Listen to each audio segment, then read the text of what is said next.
Hello అండి. ఈరోజు మా ఇంట్లో చేసుకునే సింపుల్‌గా చికెన్ కర్రీ ఎలా చేసుకుంటామో చూపిస్తున్నానండి. ముందుగా ఒక గిన్నెలో ఆయిల్ అయితే వేసుకోవాలండి. తర్వాత మసాలా దినుసులు అయితే అన్నీ వేసుకోవాలి. సాజీరా, దాల్చిన చెక్క, బిర్యానీ ఆకు, ఇలాచీలు, లవంగాలు అన్నీ అయితే వేసుకోవాలండి. ఇవన్నీ బాగా వేగిన తర్వాత ఉల్లిగడ్డలు అయితే వేసుకోవాలండి.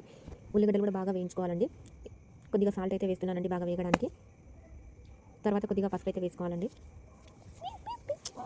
కొద్దిగా అల్లం వెల్లుల్లి పేస్ట్ కూడా వేసి వేయించుకోవాలండి. బాగా వేగిన తర్వాత ఇందులో కొద్దిగా